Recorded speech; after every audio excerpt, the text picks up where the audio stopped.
Bismillahirrahmanirrahim. Alhamdulillahirabbil alamin. Wassalatu wassalamu ala al-mabu'uts rahmatan lil alamin. Nabiyina Muhammad wa ala alihi wa sahbihi wa man tabi'ahum bi ihsanin ila yaumiddin, amma ba'd. Ini majelis yang ke-12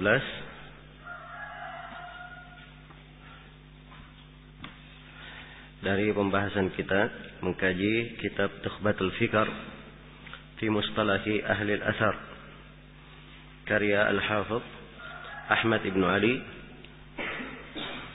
Ibn Hajar Al-Asqalani rahimahullahu ta'ala. Baik, sekarang kita di pembahasan yang ke-33 tentang jahalah dan sebab terjadinya jahalah. Kalau jahalah itu sendiri telah kita uraikan di pembahasan ke-18 dan di sini diuraikan oleh Ibnu Hajar tentang jahalah itu, diuraikan kembali, kemudian diuraikan sebabnya. Kata beliau rahimahullahu taala,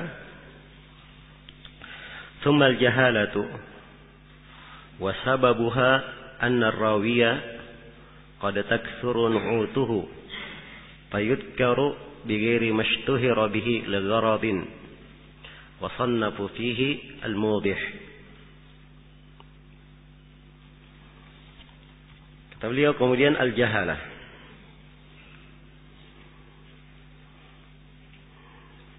Ya, sudah kita terangkan bahwa jahalah itu yang majhul terbagi berapa kemarin? Terbagi 3. Ada majhulud dzat, kemudian majhulul ain, kemudian majhulul hal. 3 jenis jahalah. Walaupun kebanyakannya hanya membagi menjadi 2, majhulul ain dan majhul apa? Al-hal. Ya. Dan juga kemarin kita singgung tentang mastur yang dimasukkan juga oleh sebagiannya dalam majhulul hal.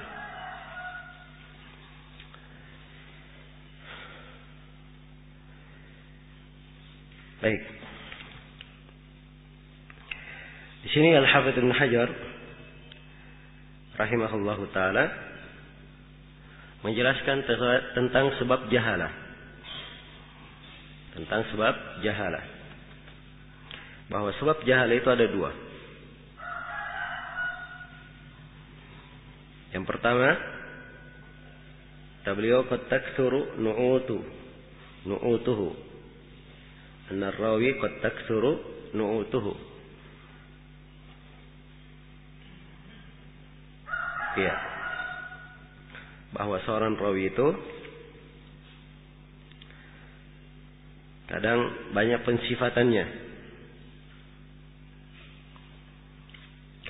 pensifatannya. Jadi nu'utnya, sifatnya banyak. Apakah penamaan atau kunyahnya banyak, atau laqabnya, atau sifatnya, atau nisbatnya, atau pekerjaannya. Ya. Fayashtahiru bi syai'in,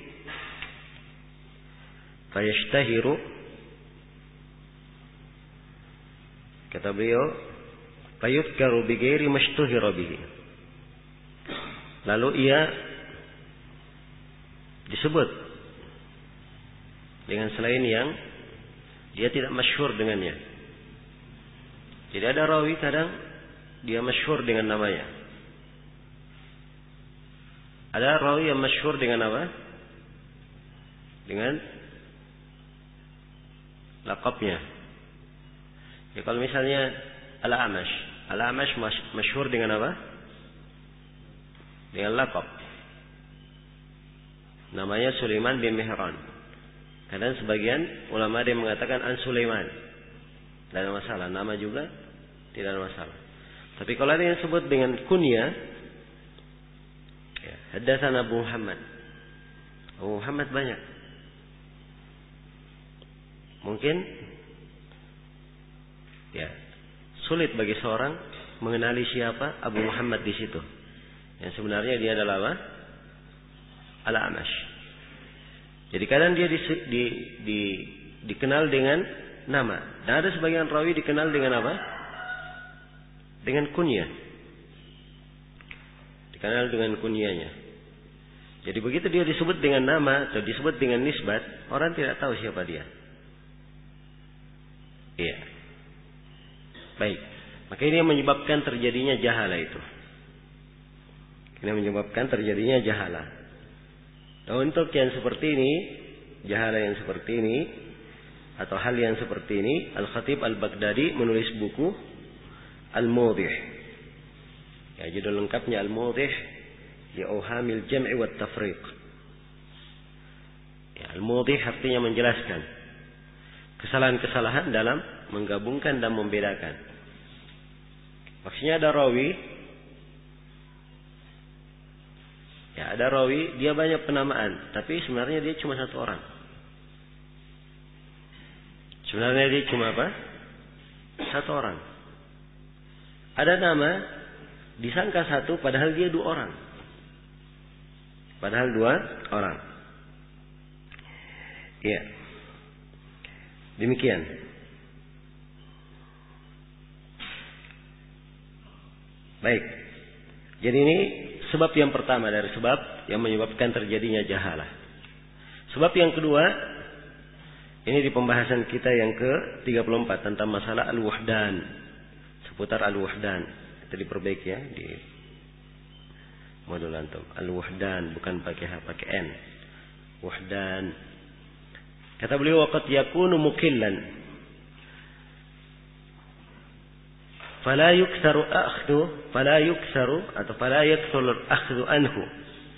Wa sannafu fihi al-wuhdan. Dan kadang rawi itu mukillan, dia sedikit meriwayatkan hadits. Ya rawinya sedikit meriwayatkan hadits. Karena sedikit meriwayatkan hadits, akhirnya fala yakthuru al-akhdhu anhu. Ya. Akhirnya tidak banyak orang yang meriwayatkan darinya. Jadi karena tidak banyak meriwayatkan darinya, akhirnya tidak diketahui. Cuma satu orang yang meriwayatkan, dua orang. Akhirnya tidak diketahui. Ini sebab yang kedua ya. Dan yang sedikit perawinya ini, perawi yang sedikit yang meriwayatkan darinya, ini pembahasannya disebut dengan nama al-wuhdan. Al-wuhdan itu artinya rawi yang meriwayatkan darinya cuma satu. Karena itu disebut wuhdan. Jelas ya? Iya. Dan sebenarnya ada lagi yang lain. Disebut dengan nama al-mathani. Iya. Baik. Ada buku Al-Ahad wal Mathani karya Ibnu Abi Asim. Tapi kelihatannya buku itu memuat riwayat sahabat yang punya satu riwayat atau dua riwayat. Baik. Untuk al-wuhdan ini, karena rawinya cuma yang meriwayatkan darinya satu, ini yang kadang menyebabkan dia tidak dikenal. Ya. Menyebabkan dia tidak dikenal. Jelas ya? Tapi perlu saya ingatkan bahwa ini sebab jahala di sini. Ini penyebutan sebab ya. Dia bukan mutlak seperti itu. Jadi belum tentu rawi itu disebut dengan banyak nama dikatakan majhul. Ada yang disebut dengan banyak nama tapi diketahui orangnya siapa. Demikian pula rawi tidak ada yang meriwayatkan darinya kecuali satu. Belum tentu dia majhul. Jelas ya? Sebab ada rawi, perawinya cuma satu, tapi dia juga dikenal. Dia juga dikenal. Hanya di sini Ibnu Hajar menyebutkan sebab kebanyakannya yang menyebabkan rawi itu menjadi apa? Majhul, tidak dikenal. Iya. Baik, jadi ini al-wuhdan. Sekali lagi al-wuhdan itu apa? Rawi yang tidak ada periwayatnya, tidak ada yang meriwayatkan darinya atau tidak ada muridnya kecuali apa?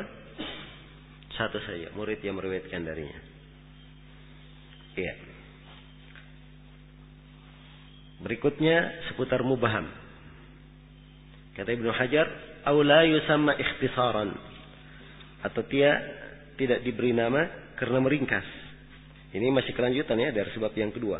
Kita sebutkan bahwa sebab jahala ada berapa? Ada dua. Yang tadi terlalu banyak pensifatannya. Yang kedua ini dia sedikit riwayatnya atau tidak disebut namanya karena meringkas. Ya. Dia punya nama, tapi karena rawinya meringkas dia berkata haddatsani syekhi, menceritakan kepadaku guruku. Cuma disebut syekhi. Siapa gurunya? Enggak disebut namanya. Atau haddatsani thiqah, menceritakan kepadaku si thiqah.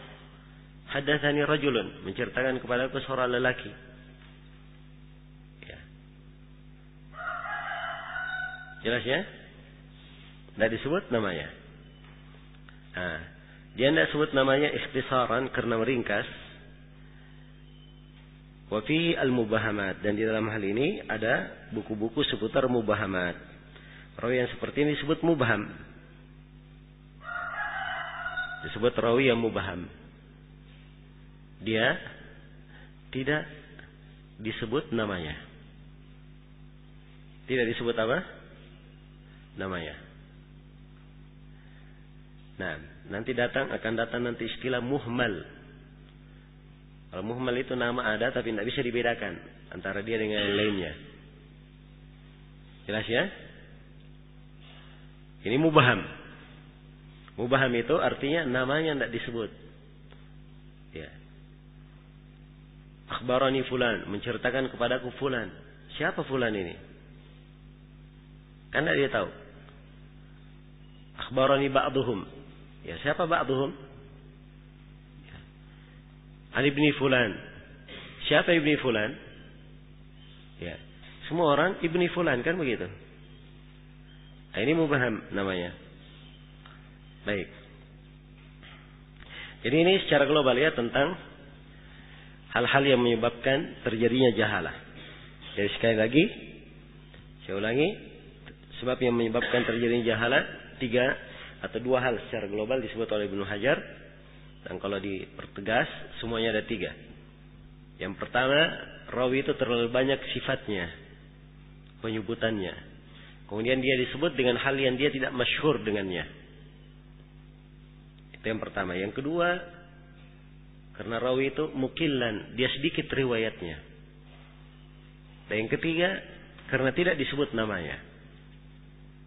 Tidak disebut namanya.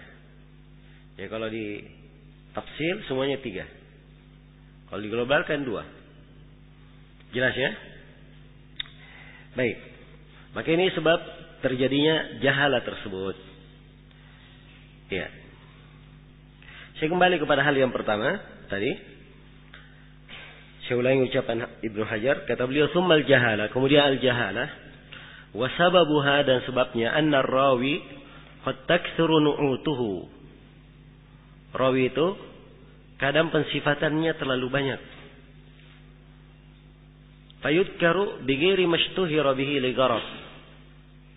Maka disebut dengan hal yang dia tidak masyhur dengannya karena suatu kepentingan. Ya mungkin karena gurunya dhaif, akhirnya dia sebut dengan beberapa nama, atau mungkin ingin dibilang banyak gurunya. Ya. Ibnu Hajar di dalam syarah dia beri contoh dengan Muhammad ibn Sa'ib bin Bishr al-Kalbi. Ya. Muhammad, saya ulangi namanya, Muhammad ibn Sa'ib bin Bishr al-Kalbi. Ini rawi dhaif ya, rawi ini. Nah, rawi ini sebagiannya dia nisbatkan kepada nama kakeknya. Dia tidak bilang Muhammad bin Sa'ib, tapi dia katakan Muhammad bin Bishr. Dan sebagiannya lagi dia tidak sebut Muhammad, tapi dia sebut Hammad ibn Sa'ib. Sebagiannya dia menyebut kunyanya. Haddatsana Abu Nadhr. Ya.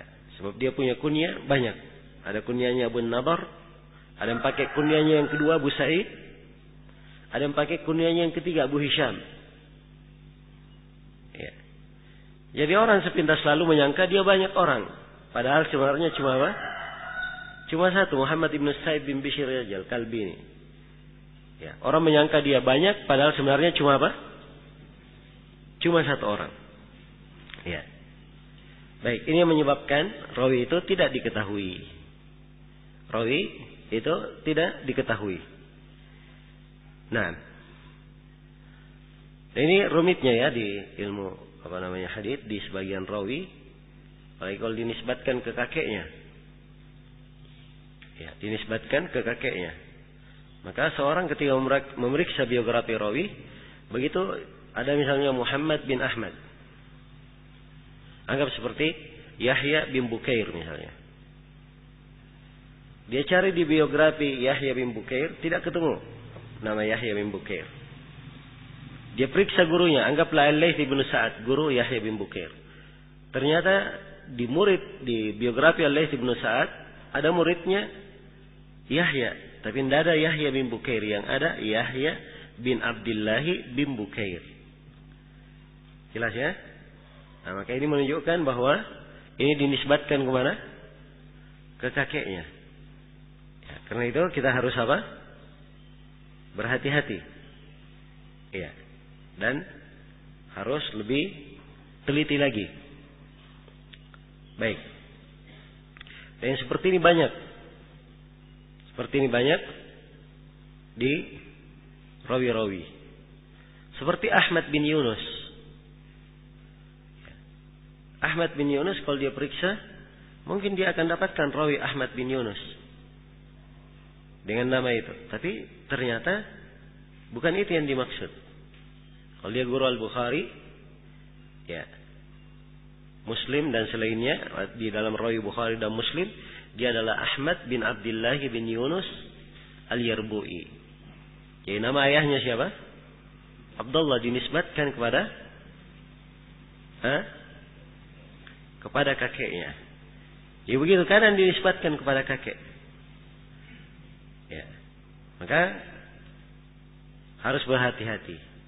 Ada rawi namanya Hilal ibnu Ali ibni Usama. Ya. Itu nama dia ya. Seorang tabi dari rawi Bukhari Muslim juga. Hilal ibnu Ali bin Usama ini kadang disebut namanya begitu. Haddatsana Hilal ibnu Ali. Kadang disebut haddatsana Hilal bin Usama. Kadang disebut haddatsana Hilal bin Abi Hilal.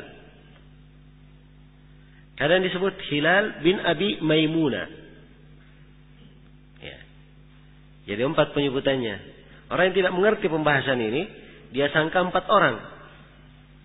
Padahal ini apa?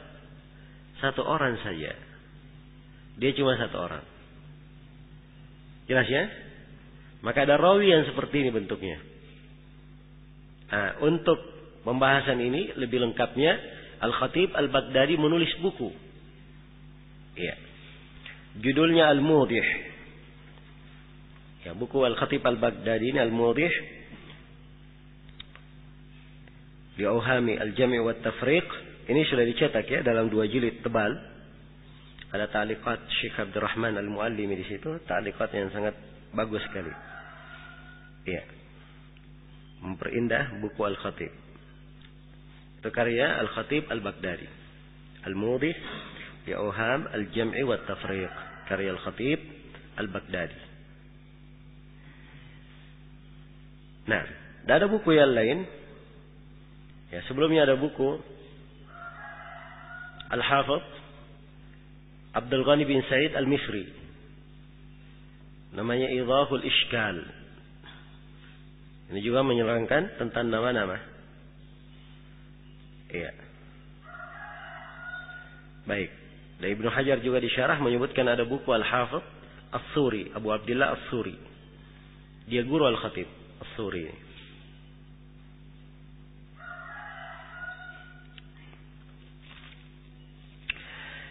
Iya. Kemudian sebab yang kedua dari sebab jahalah, kata beliau waqad yakunu mukillan, dan kadang dia sedikit riwayatnya. Fala yaktsuru akhdul anhu, maka tidak banyak diambil hadits darinya. Ya. Wa sannafu fihi al-wuhdan, dan ditulis dalam hal ini buku namanya al-wuhdan. Ada buku al-wuhdan karya Imam Muslim. Ada buku al-wuhdan pembahasan tentang wuhdan karya Al-Hasan bin Sufyan. Iya. Dan ada buku-buku yang lainnya. Ya. Ditulis tentang apa? Al-wuhdan. Rawi-rawi yang hanya punya satu murid saja, satu rawi yang meriwayatkan. Demikian pula Abul Fath Al-Asdi ada buku juga tentang Al-Wuhdan. Baik. Jadi istilah Al-Wuhdan ini apa tadi maknanya? Rawi yang tidak diketemukan perawi darinya kecuali berapa? Satu orang. Kemudian berikutnya al-mubahamat atau la yusamma ikhtisaran wa fihi al-mubahamat. Ya, ini mubaham atau dia tidak disebut ikhtisaran. Cara ringkas. Dan ini ada buku tentang mubahamat. Tentang mubahamat. Dan mubaham ini sendiri sebenarnya bukan di pembahasan rawi saja. Sebab mubaham itu juga ada di pembahasan apa? Pembahasan matan. Ya. Tapi memang yang dipermasalahkan di pembahasan sanadnya. Sebab kalau sanad ada rawi mubaham itu sanadnya dhaif. Tapi kalau mubahamnya di sanad, di matan itu tidak ada masalah. Misalnya di matan dikatakan jaa rajulun ila Nabi sallallahu alaihi wasallam faqala. Datang seorang lelaki kepada Nabi lalu dia bertanya, siapa lelaki ini? Tidak tahu siapa namanya. Lelaki ini kalau tidak ditahu siapa namanya membahayakan hadis? Tidak membahayakan. Sebab sanad sudah bersambung kemana? Kepada Nabi sallallahu alaihi wasallam. Jelas ya? Sudah bersambung kepada Nabi sallallahu alaihi wasallam. Iya. Baik. Tapi mubaham menjadi masalah kalau dia di dalam sanad. Dia di dalam sanad. Nah, itu letak permasalahan. Jelas ya? Jadi sekali lagi mubaham terjadi di sanad dan terjadi di mana? Di matan. Ya. Kemudian mubaham itu apa hukum riwayatnya? Ibnu Hajar terangkan, wala yuqbalul mubaham. Mubaham itu tidak diterima riwayatnya. Kenapa? Karena dari syarat hadits yang sahih harus ada apa? Ada alatul ruwa dan apa? Dokter ruwa, sedangkan rawi ini tidak ditahu siapa dia. Dari mana bisa diketahui adalahnya? Bagaimana bisa diketahui babatnya? Kemudian dari situ mau ditahu dia mendengar dari gurunya atau tidak. Ini semuanya tidak bisa dipastikan. Karena itulah mubaham ini tidak diterima. Tidak diterima. Jelas ya? Ya. Ibham ada dua jenis. Ada mubaham dengan lafaz biasa. Dan ada mubaham dengan lafaz ta'dil. Ya, lafaz biasa misalnya rawi berkata haddatsani rajulun. Ya, akhbarani fulan. Atau akhbarani jari.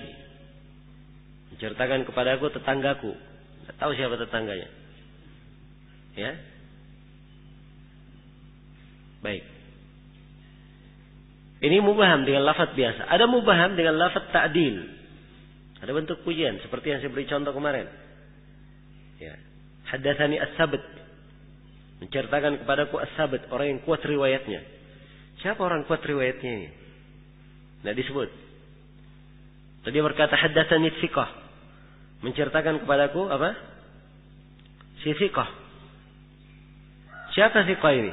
Tidak disebut. Apakah kalau dia dengan lafaz ta'dil diterima atau tidak? Iya. Ini letak silam pendapat di kalangan ulama. Ya. Tapi yang benarnya bahwa dengan lafaz ta'dil seperti oleh Ibnu Hajar. wala yuqbalul mubham, mubham tidak diterima walau ubihima bilafdhi ta'dili alal afrah. Walaupun mubahamnya itu dengan lafaz ta'dil menurut pendapat yang paling kuat. Ya. Sebab perawi kadang dia berkata menceritakan kepadaku thiqah. Thiqah menurut dia, tapi menurut orang lain apa? Tidak thiqah. Menurut orang lain tidak thiqah.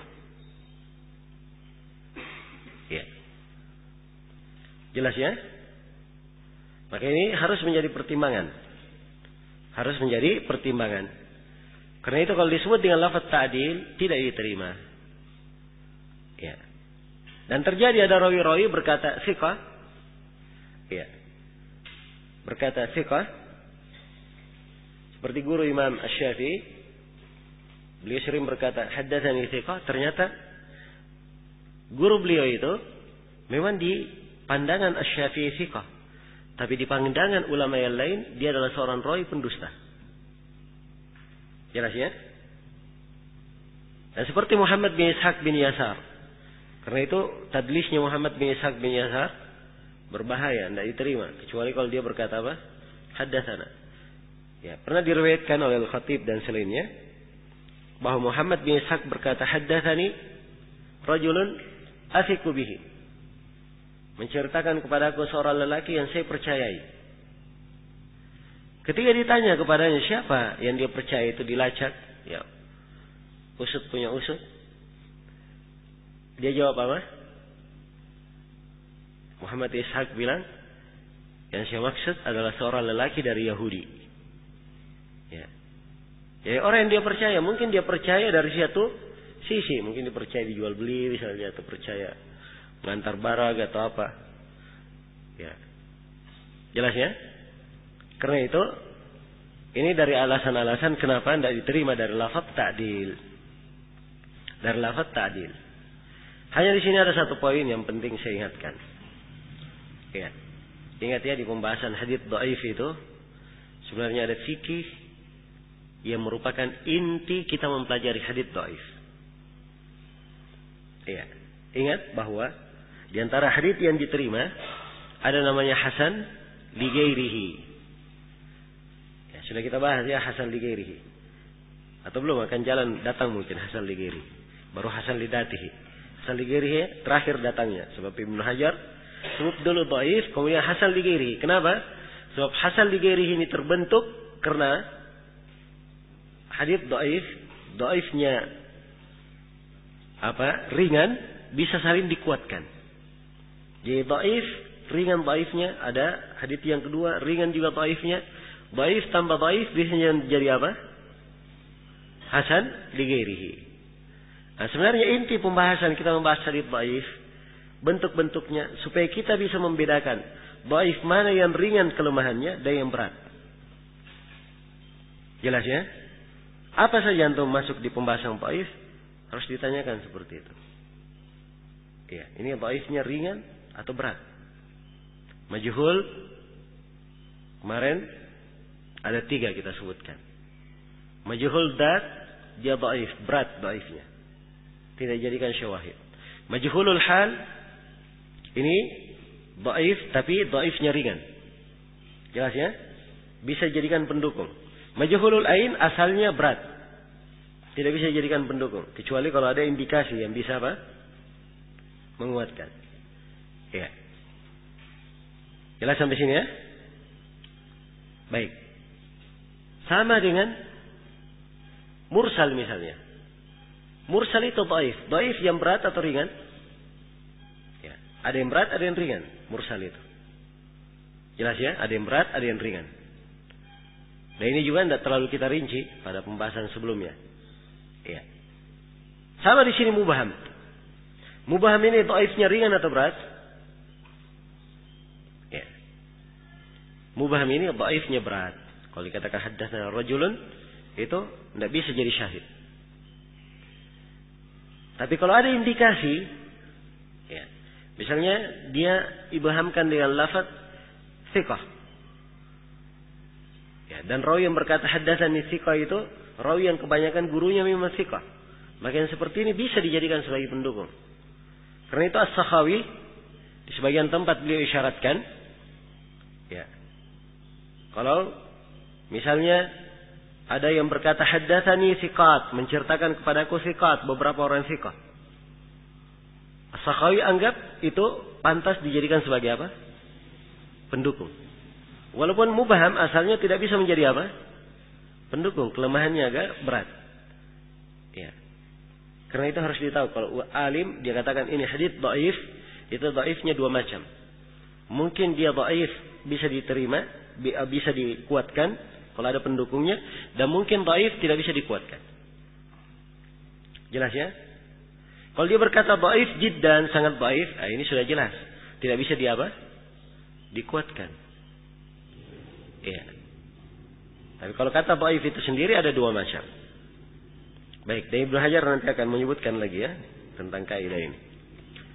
Tapi ini dari hal yang hendaknya diingat. Dan ini sebenarnya inti pentingnya kita mempelajari hadits dhaif. Iya. Termasuk inti penting. Kata beliau rahimahullah, selesai sudah ya pembahasan tentang mubham.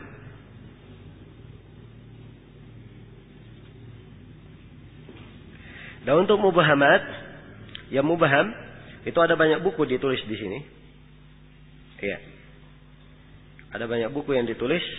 Di antara buku tentang ini buku Abdul Ghani bin Said Al-Azdi, judulnya Al-Ghawamid wal Mubhamat.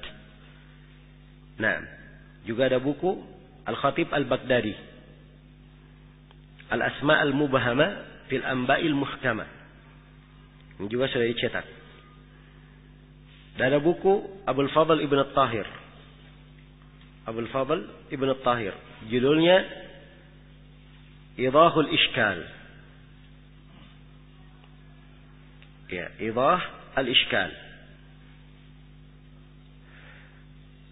Dan di antara buku yang paling bagus adalah buku Abdul Qasim Khalaf Ibnu Bashkawal. Ibn Bashkawal ini bukunya termasuk buku yang masyhur.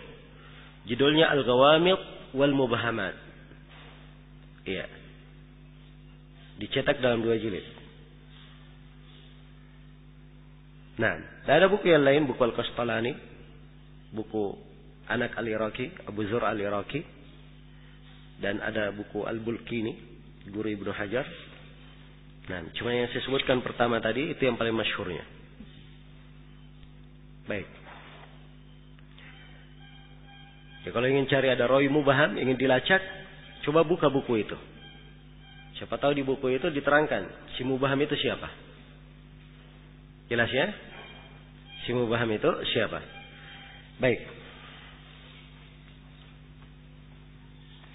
Dan ini letak perhatian Ibnu Hajar ya, kalau beliau mensyarah hadis, di dalam matan hadis dikatakan seorang lelaki datang kepada Nabi. Atau seperti hadis Anas bin Malik. Ya, Anas berkata, saya membawa air untuk Nabi sallallahu alaihi wasallam bersama seorang anak muda sebaya denganku. Siapa anak muda sebaya denganku ini? Nah, itu dibahas oleh Ibnu Hajar. Jelas ya? Atau seperti hadis tentang Ali, dia ingin bertanya tentang Mahdi tapi dia malu. Kata beliau, fa'amartu rajulan. Saya minta kepada seorang lelaki untuk bertanya. Siapa laki yang bertanya ini? Nah, itu dibahas juga oleh Ibnu Hajar. Jelas ya? Dan mubham ini bisa diketahui kalau dikumpulkan jalan-jalan hadis. Ada di jalan lain, diterangkan. Oh, ternyata yang datang ini si fulan. Disebut namanya di mana? Di jalan lain. Ya, tapi ingat ya, ini kaidah umum, tidak berlaku secara mutlak. Kemarin sudah kita terangkan ya. Ya. Bagaimana para ulama tidak menganggap penafsiran dari jalan yang lain. Karena ada alasan tertentu. Karena itu bukan kaidah mutlak. Kaidah kebanyakannya dipakai. Ya, dan ini sering kita ingatkan bahwa kadang ada orang berkata mubham, kalau nggak diketahui namanya sini datang jalan lain disebut nama, itulah mubhamnya. Itu belum tentu, bukan kaidah mutlak. Tapi memang kebanyakannya seperti itu. Memang apa? Kebanyakannya seperti itu. Nah, baik. Kemudian kata Ibnu Hajar rahimahullah, sini beliau terangkan tentang pembagian majhul. Nah, ini pembahasan kita yang ke-36, pembagian dan hukum jahalah. Kata beliau, fa in summiya wa farada wahidun anhu fa majhulul ain. Fa in summi, kalau disebut nama rawi itu. Ingat ya, kalau disebut apa? Namanya. Ya, kalau tidak disebut namanya, dia majhul apa namanya? Majhul dat. Itulah pembahasan mubham yang kita terangkan tadi. Iya. Wa farada wahidun wa farada wahidun anhu fa majhulul ain. Dan yang meriwayatkan darinya cuma satu, maka dia ini majhulul ain. Majhul apa? Majhulul ain. Ya, di sini ada kalimat yang harusnya ditambah oleh Al-Hafidz Ibnu Hajar di dalam matan. Dan tambahan ini hanya disebutkan di majhulul hal saja, yang kedua nanti. Harusnya ditambah di situ walam yuwassaq, dan tidak ada yang mensiqahkannya. Ya. Sebab kalau ada satu orang perawi, satu orang guru, perawinya cuma satu, tapi guru ini disiqahkan oleh seorang imam, sudah selesai. Dia bukan majhulul ain lagi, dia dianggap siqah. Sebab ada imam yang berkata dia apa? Dia siqah. Jelas ya? Jadi ini ketentuannya, fa in summi, kalau disebut namanya wa farada wahidun anhu, harusnya ditambah walam yuwassaq, dan tidak disiqahkan. Fa majhulul ain, maka dia apa? Majhulul ain. Ya. Tambahan walam yuwassaq ini harusnya disebut oleh Ibnu Hajar di matan.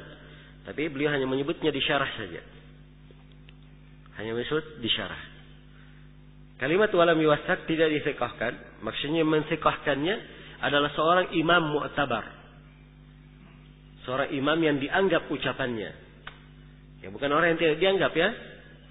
Sebab dia banyak mensiqahkan rawi yang majhul. Seperti Ibnu Hibban misalnya. Ibnu Hibban, tausiknya, ya, kebanyakannya tidak dianggap. Atau banyak dari tausiknya tidak dianggap. Karena dia mensiqahkan rawi yang apa? Rawi yang majhul. Ya. Jelas ya? Karena itu, kalau kita baca di Tahdhibut Tahdhib, Tahdhibul Kamal, atau di buku yang lainnya, rawi itu tidak ada yang mensiqahkan, kemudian ternyata rawi itu ada namanya di siqatnya Ibnu Hibban, ya berarti ini dari bentuk bergampangannya Ibnu Hibban mensiqahkan rawi yang apa? Rawi yang majhul. Ya, dan insyaallah mungkin kita akan singgung nanti tentang nama-nama para imam yang berbicara tentang jarh dan ta'dil. Itu penting diketahui ya. Siapa yang berbicara tentang jarh dan ta'dil, siapa yang diterima ucapannya, siapa yang tidak diterima. Iya. Siapa yang tidak diterima. Dan dari yang berbicara dalam jarh wa ta'dil, ada yang sedikit mutasyaddid, ya. Ada yang mutasahil, dan ada yang pertengahan. Nah, ini harus ditahu tingkatannya. Harus diketahui tingkatannya. Jelas ya? Sebab ini penting nanti di dalam banyak hal. Baik. Sekarang, jadi kata Ibnu Hajar rahimahullah, jadi kalau seorang rawi tidak ada yang meriwayatkan darinya kecuali satu. Tidak ada yang mensiqahkannya dari kalangan mu'tabar. Maka dia dianggap sebagai apa? Majhulul ain. Ya, majhul al-ain. Nah, Ibnu Hajar menyebutnya kal mubham, sama dengan mubham. Di syarah ya beliau sebutkan. Seperti mubham. Ya, ini menunjukkan bahwa beliau menganggap hukumnya sama dari sisi riwayat. Tidak diterima. Tidak diterima. Kemudian kata beliau, awisnani fasaidan walam yuwassaq fa majhulul hal. Atau yang meriwayatkan darinya dua atau lebih. Ingat ya, dua atau lebih. Dua atau lebih itu berapa? Hah? 3, 4, 5, 6, 7, 8, 9, 100. Ya. Itu kan lebih juga kan? Ya. Baik. Kalimat au fasaidan atau lebih ini dikasih takbir lagi setelahnya walam yuwassaq, tidak ada yang mensiqahkannya. Dan kalimat atau lebih itu sepanjang belum sampai ke derajat syuhrah. Ya, jadi kalau rawi misalnya seperti kemarin kita berbicara ya tentang rawi hadits Ajin itu, Al-Haytham bin Imran. Al-Haytham bin Imran yang meriwayatkan darinya 5 orang rawi thiqah. Tidak ada yang mensiqahkannya dari para ulama. Kecuali Ibnu Hibban. Harusnya dia disebut apa? Majhulul hal. Tapi kalau misalnya dia memandang dia hasanul hadits karena sudah ada 5 rawi thiqah yang meriwayatkannya, ya, maka itu mungkin saja. Sebab 5 orang meriwayatkan darinya itu bisa masuk ke derajat apa? Derajat syuhrah. Mungkin. Jelas ya? Itu memungkinkan. Iya. Baik. Jadi ini ukuran syuhrah. Ya, dan pernah ditanyakan ke Syekh Al-Albani rahimahullah tentang bagaimana ukuran syuhrah itu. Apa ukuran rawi majhul itu bisa diterima? Ya, kata beliau apabila dia masuk ke derajat syuhrah. Ya, dan ini dari pemahaman beliau yang sangat dalam tentang ilmu hadis. Nah, jelas ya? Nah, umumnya rawi yang dikatakan tidak majhul, ya sebab dia dikenal menuntut ilmu. Ada syuhrah. Dan ingat derajat syuhrah itu di kalangan ulama itu untuk rawi soduk, hasanul hadits itu yang dikatakan syuhrah, masyhur. Jadi kalau antum dapat misalnya di biografi rawi dikatakan rawi ini masyhur, maka itu haditsnya bisa bisa dihasankan. Nah, bisa ditiqahkan. Coba masyhur itu baru tingkatan dihasan saja. Baik. Kemudian kata beliau, fa majhulul hal wa huwal mastur. Dia itu disebut majhulul hal. Ya. Dan itu pula yang disebut dengan hadits mastur. Itu pula yang disebut dengan hadits mastur. Jadi majhulul hal ini sama dengan mastur. Sama dengan mastur. Jelas ya? Menurut Ibnu Hajar. Tapi di syarah Ibnu Hajar membedakan sedikit tentang mastur. Dan kemarin saya sudah sebutkan bahwa majhulul hal ya, itu adalah dan adalahnya, zahir dan batinnya tidak diketahui. Tapi kalau mastur adalah zahirnya diketahui, batinnya tidak. Jelas ya? Batinnya tidak, itu mastur. Tentunya mastur lebih ringan daripada apa? Daripada majhulul hal.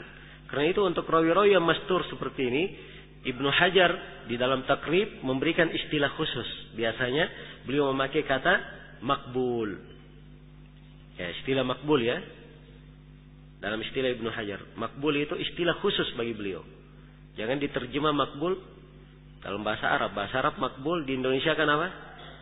Diterima, jangan artikan diterima. Enggak, itu istilah beliau. Maksudnya diterima kalau ada pendukungnya. Kalau tidak, asalnya dia layyinul hadits. Asalnya haditsnya lemah. Haditsnya lembek. Ya, layyin itu lebih ringan daripada lemah. Dhaif lemah ya. Kalau layyin lembek. Ya. Dia lebih ringan daripada apa? Lebih ringan daripada dhaif. Jelas ya? Jadi kalau saya katakan lebih ringan daripada dhaif, ya. Berarti layyin ini haditsnya bisa menjadi pendukung atau tidak? Ya, jelas bisa menjadi pendukung. Ya, karena itu nanti akan kita bahas ya, layyinul hadits ini masih di derajat syawahid. Pendukung. Baik, selesai sudah pembagian dan hukum jahalah. Iya. Kemudian setelah itu Al-Hafidz Ibnu Hajar berbicara tentang bid'ah. Hukum riwayat orang yang berbuat bid'ah. Ini pembahasan kita yang ke-37, pembagian dan hukum bid'ah. Kata beliau rahimahullah, "Tsummal bid'atu." Kemudian bid'ah itu imma bimukaffirin atau bimufassiqin. Ya. Bid'ah terbagi dua. Di sini disebut oleh Ibnu Hajar. Dan bid'ah ini sebab ta'an pada rawi, sebab celaan pada rawi yang disebut oleh Ibnu Hajar tartibnya dia sebab yang keberapa? Hah? Sebab yang keberapa? Sebab yang ke-9. Ya. Jadi ini sebab yang ke-9. Bid'ah beliau bagi menjadi dua. Ada bid'ah yang mengkafirkan, ada bid'ah yang dikatakan pelakunya fasik saja.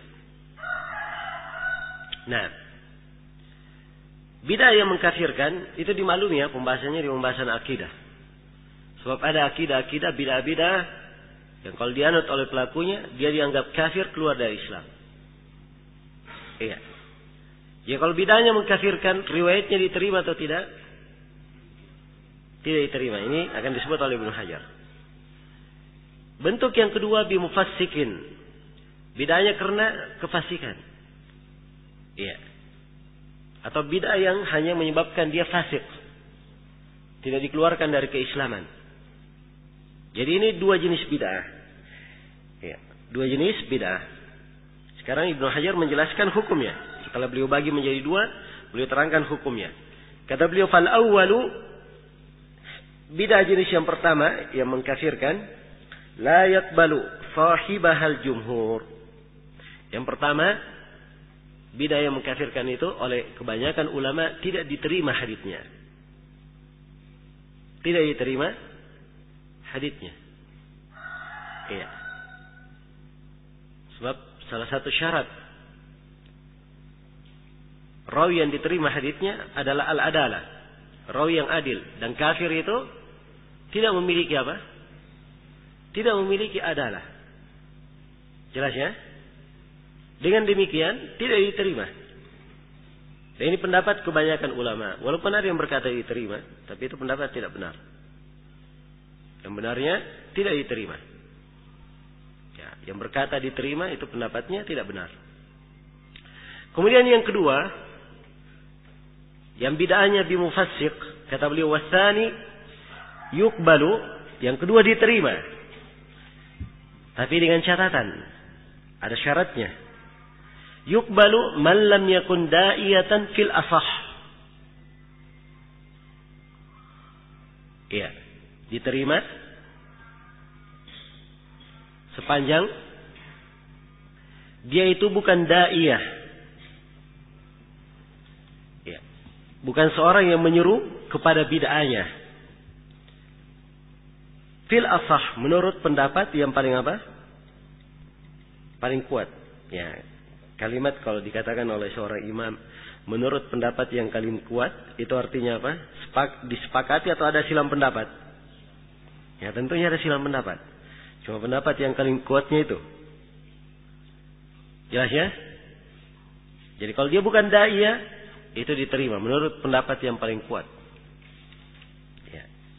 Kata Al-Hafidh, illa kecuali ayyaruya, kecuali kalau dia meriwayatkan, ya, kecuali kalau dia meriwayatkan ma yuqawwi bid'atahu, meriwayatkan sesuatu yang menguatkan bid'ahnya. Ya. Jadi kalau dia meriwayatkan sesuatu yang menguatkan bid'ahnya, maka haditsnya dia apa? Ditolak. Nah,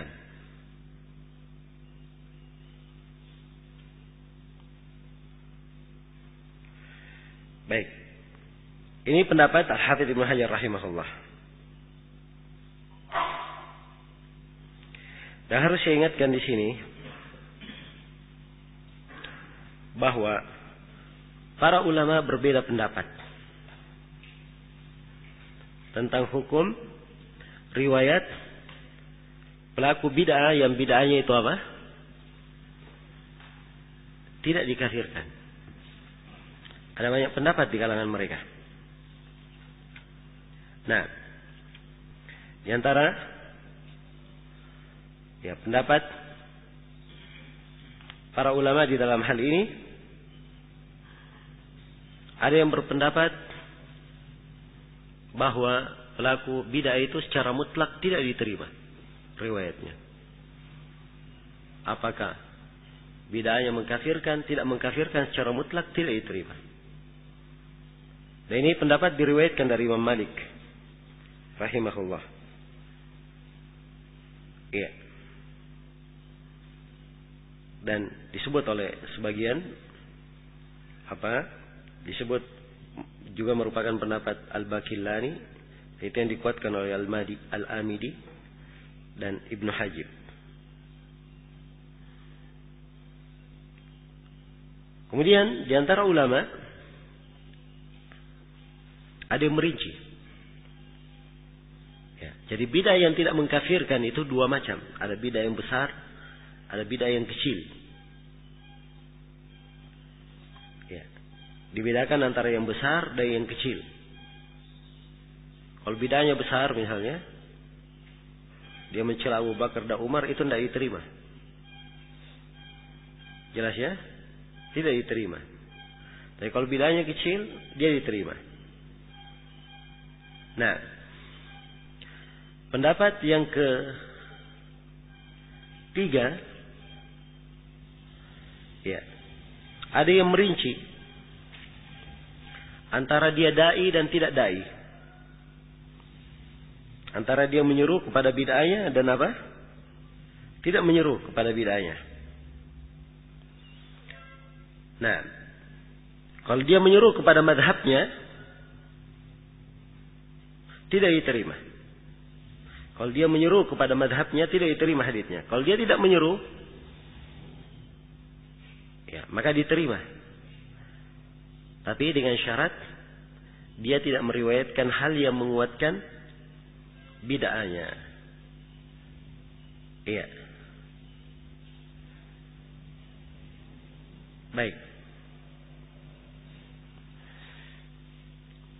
Nah, ini pendapat yang disebut oleh Al-Hafidz Ibnu Hajar di sini.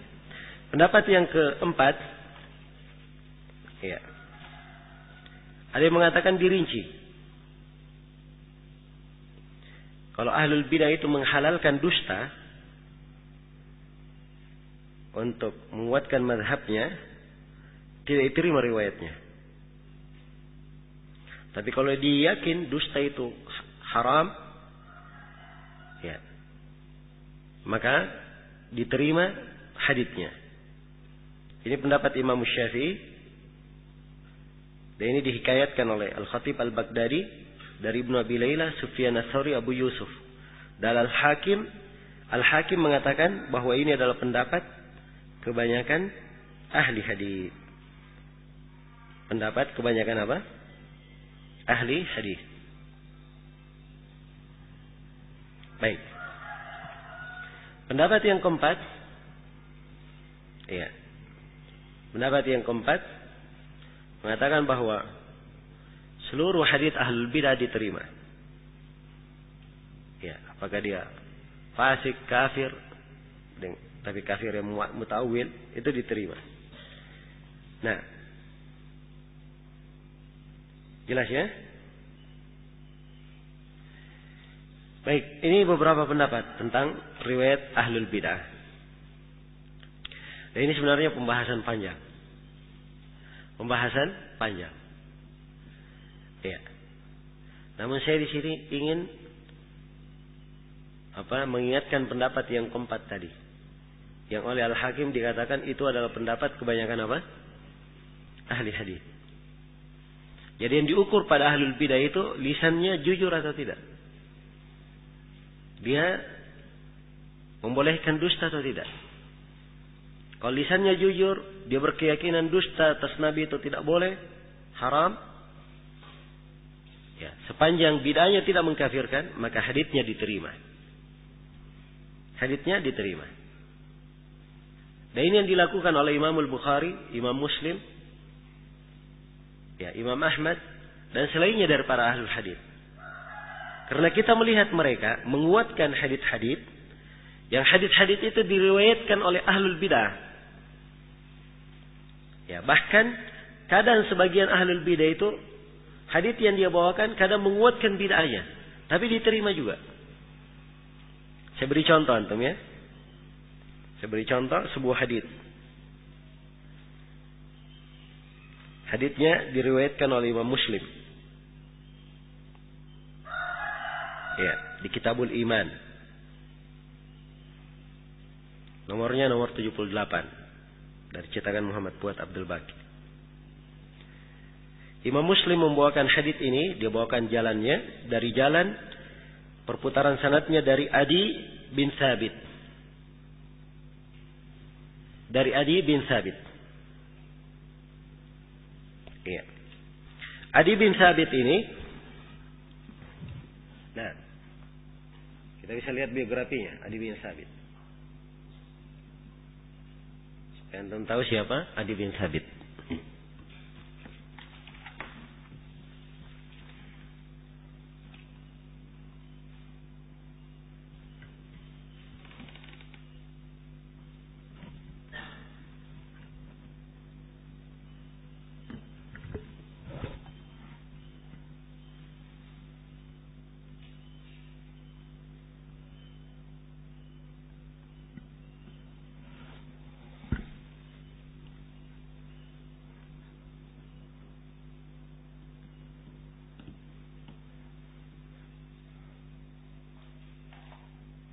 Ya, perhatikan ya di biografi globalnya Adi bin Sabit Al-Ansari Al-Kufi. Ya, dari tabaqat keempat, tabaqat di bawah Usta Tabi. Meninggalnya tahun 116 Hijriah. Haditsnya dikeluarkan oleh Bukhari, Muslim, Abu Daud, Tirmidzi dan Nasai dan Ibnu Majah. Ibnu Hajar berkata thiqatun rumiya bit tasyayyu. Dia thiqah dituduh beraliran Syiah. Ya, kalimat rumiyah ini ringan ya bahasa Ibnu Hajar. Kalau bahasa Dhahabi, thiqah lakinnahu qasus Syiah. Dia thiqah tapi dia ini tukang kisahnya orang-orang Syiah. Wa imamu masjidihim bil Kufah. Dan dia adalah imam masjid orang-orang Syiah di Kufah. Ya. Kita lihat biografinya, ucapan para imam. Abu Hatim berkata karena imam masjid Syiah wa qassahum. Iya. Kita lihat ya ucapan yang mengatakan dia Syiah.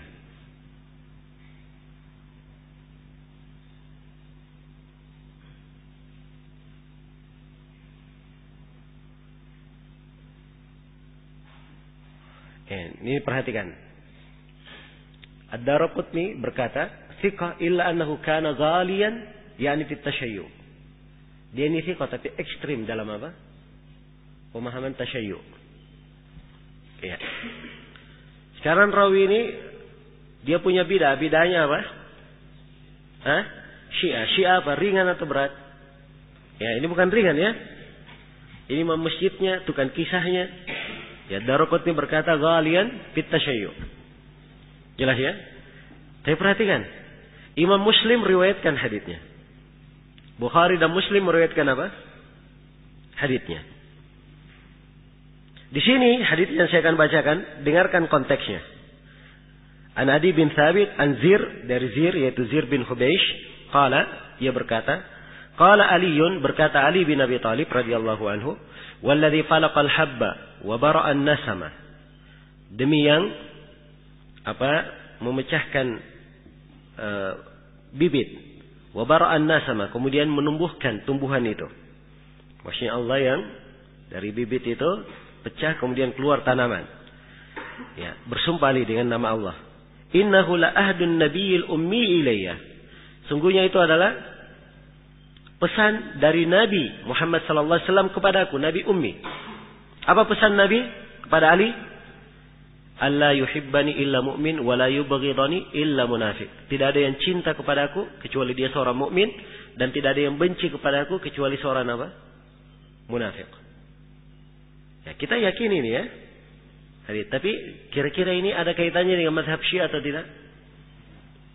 Ya, orang Syiah ekstrim dalam kecintaan kepada siapa? Ali bin Abi Thalib. Walaupun haditsnya kita yakini dan maknanya tidak sama seperti yang dipahami oleh orang-orang Syiah. Tapi ini menurut Ibnu Hajar ini menguatkan apa? Menguatkan bid'ah mereka. Jadi antum lihat contoh ini. Dia ekstrim dalam tasyayyu, meriwayatkan hadits menguatkan bid'ahnya, tapi bersamaan dengan itu haditsnya disebut oleh Imam Muslim di sini, dan untuk Adi bin Thabit haditsnya juga dikeluarkan oleh siapa? Al-Bukhari. Iya. Bukan cuma Al-Bukhari saja, pengarang, penulis Kutubus Sittah. Semuanya meriwayatkan hadis Adi bin Thabit. Kalau begitu yang menjadi ukuran di kalangan mereka adalah lisannya. Kalau dia jujur menyampaikan riwayat, kenapa tidak diterima? Dia tidak berdusta riwayatnya. Adapun bid'ah itu urusan dia. Jelas ya? Itu urusan dia. Baik. Jadi ini kesimpulan di dalam hal ini yang ingin saya ingatkan. Dan kesimpulan ini penting ya, sebab ini mewarnai banyak pembahasan hadis. Ya. Banyak mewarnai pembahasan hadis. Dan kesimpulan ini yang dipakai oleh Syekh Al-Albani rahimahullah, itu pula yang dipakai oleh Syekh Muqbil. Ya, dari kalangan ahli hadis. Nah, kecuali sebagian orang yang baru belajar, kadang dia baca dari ucapan Ibnu Hajar ini dan dia mengikutinya. Ya. Tapi ini bukan hal yang masyhur di kalangan ahli hadis. Jelas ya? Baik. Saya kira selesai di sini pembahasan tentang riwayat ahlul bidah. Ya mungkin ada yang bertanya, kalau begitu boleh mengambil ilmu dari ahlul bidah? Ya, ini paling banyak ditanyakan di pembahasan ini. Ya. Yang pertama perlu diketahui, para ulama mengambil dari ahlul bidah itu apa yang diambil? Bid'ahnya atau hadits Rasulullah yang diambil? Hadits Rasulullah sallallahu alaihi wasallam. Dan ini dalam proyek yang besar untuk menjaga hadits Nabi. Kadang sebagian hadits itu datang dan dihafal dari jalur sebagian ahlul bidah yang bagus hafalannya dan terpercaya lisannya. Maka para ulama pun menjaga dan memelihara hadits-hadits Rasulullah sallallahu alaihi wasallam itu. Setelah seluruh hadits terjaga, ya, maka tidak ada keperluan lagi kepada ahlul bidah. Jelas ya? Tidak ada keperluan. Dan sekarang, ya, hadits-hadits itu semuanya ada di kalangan ahli sunnah. Tidak perlu dicari di kalangan apa? Ahlul bidah. Iya. Berbeda dengan para ulama terdahulu, mereka ke ahlul bidah untuk mengambil riwayat, bukan mengambil apa? Mengambil bid'ahnya, tapi riwayatnya yang diambil. Dan ini dari kemaslahatan yang besar. Ya, karena Nabi memerintah untuk menjaga haditsnya. Untuk menjaga haditsnya. Baik, jadi beda antara dua pembahasan. Nah, baik. Kemudian yang terakhir di sini, sebentar, saya lanjutkan dulu. Ibnu Hajar berkata, kata beliau rahimahullah, fayuraddu 'alal mukhtar illa in rawa bid'a ma yuqawi bid'atahu fayuraddu 'alal mukhtar. Kecuali kalau dia meriwayatkan sesuatu yang menguatkan bid'ahnya, maka hal tersebut ditolak menurut pendapat yang terpilih. Wa bihi sarraha al-Juzajani, bisa dibaca al-Jawzajani di fathah jimnya. Dan itu dhabat ya, di manuskrip didhabat dengan di fathah jim. Ya, dan bisa di dhamma al-Juzajani. Syekhun Nasai. Al-Juzajani ini, guru An-Nasai ini, dia penulis buku Ma'rifatul Rijal. Ya. Dia penulis buku apa? Ma'rifatul Rijal. Ya, tapi Al-Juzajani ini sendiri, ya, Al-Juzajani ini sendiri, beliau adalah orang yang dikritik. Ya. Dikritik di dalam bukunya. Di mana Al-Juzajani ini terlalu berlebihan kalau mengoreksi rawi-rawi yang dianggap Syiah oleh dia. Kalau antum baca di biografi ada rawi yang terkena Syiah, pasti Al-Juzajani akan berbicara keras sekali terhadapnya. Bahasa yang sangat tajam. Jelasnya, karena itu beliau ini dianggap dari rawi yang mutasyaddid. Ya, dari seorang yang mutasyaddid dalam mensifatkan rawi. Baik Al-Juzajani menguatkan pendapat ini. Al-Hafidz menganggap itu muttajih. Pendapat yang berarah. Pendapat yang berarah. Beliau kuatkan pendapat ini. Namun sekali lagi saya tegaskan bahwa pendapat yang lebih kuat adalah pendapat yang lain. Bahwa riwayat ahlul bidah, kalau bid'ahnya tidak mengkafirkan, riwayatnya diterima. Sepanjang lisannya jujur. Sepanjang lisannya jujur dan sepanjang dia tidak menghalalkan kedustaan. Baik, itu kesimpulannya. Kemudian yang terakhir kata Ibnu Hajar rahimahullah, "Tsumma su'ul hifdz." Kemudian su'ul hifdz, jelek hafalan. In kana laziman fa huwa syaddu ala ra'yin atau tari'an fal mukhtalif. Iya. Kata Ibnu Hajar rahimahullah, kemudian su'ul hifdz, jeleknya hafalan. Ya, ini sebab yang ke-10 dan sudah kita bahas tentang su'ul hifdz, definisinya, bentuk-bentuknya. Iya. Dan di sini Ibnu Hajar mengulangi apa Ibnu Hajar di sini menguraikan bentuk-bentuknya. Iya. Dan Ibnu Hajar ingin menjelaskan hukum riwayat su'ul hifdz itu apa. Jelas ya, hukum riwayat su'ul hifdz. Baik. Beliau terangkan bahwa su'ul hifdz ada dua. In kana laziman, kalau su'ul hifdznya laziman, terus menerus. Ya. Maksudnya terus menerus pada segala keadaan rawi itu memang jelek hafalannya. Memang dari sananya sudah apa? Sudah jelek hafalannya. Ya. Maka rawi yang seperti ini haditsnya dianggap sebagai hadits yang syad. Tapi ingat syad ala ra'yin, menurut satu apa? Satu pendapat. Iya. Menurut satu pendapat. Baik. Kemudian kata beliau rahimahullah, ya. Keadaan yang kedua autarian, su'ul hifdznya tari', baru saja muncul. Ya. Fal mukhtalit, maka rawi yang seperti ini disebut rawi yang mukhtalit. Mukhtalit bercampur apa?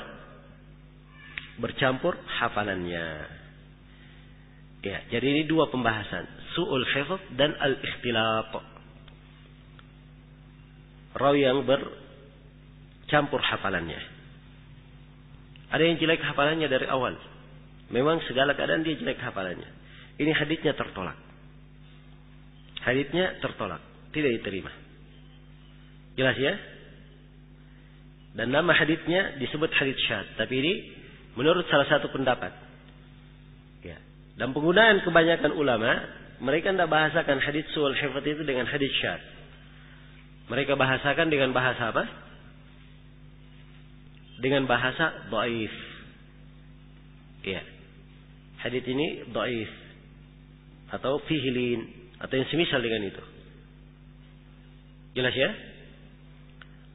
Ada yang menggunakan syad ini kalau su'ul hifdznya bersendirian dalam meriwayatkan. Diriwayatkan hadits, cuma dia saja yang meriwayatkan. Maka ini disebut apa? Syad. Dan telah berlalu bersama kita penggunaan syad dan munkar itu punya dua penggunaan. Ada munkar dan syad karena apa? Karena apa? Karena mukhalafah. Dan ada munkar dan syad karena apa? Karena tafarrud. Ada munkar atau syad karena dia menyelisihi, dan ada munkar dan syad karena apa? Dia bersendirian meriwayatkan. Jelas ya? Baik. Jadi selesai tentang su'ul hifdz yang terus menerus.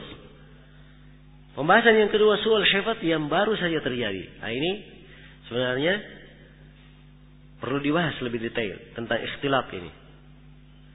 Ya, orang yang bercampur hafalannya.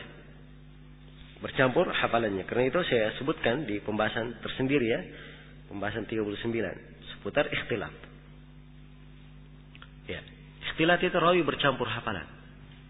Asalnya dia Masya Allah thiqah, percaya. Ya. Namun ingatan hafalan itu anugerah dari Allah. Anugerah dari Allah. Karena suatu saat ya bercampur hafalan itu. Ada yang menjadi pikun. Ada yang menjadi apa? Jelek hafalannya, jelek ingatannya. Ini dimaklumi di keadaan manusia. Dimaklumi di keadaan manusia. Iya. Ikhtilaf itu banyak sebabnya. Ada yang jelek hafalannya itu banyak sebabnya. Pertama, di antara sebab karena rawi itu sudah tua umurnya. Iya. Sudah tua umurnya. Nah, karena umurnya yang sudah sangat tua, akhirnya haditsnya pun menjadi hadits yang riwayatnya pun menjadi riwayat yang lemah. Ya. Karena umurnya yang sudah apa? Sudah tua. Kemudian sebab yang kedua,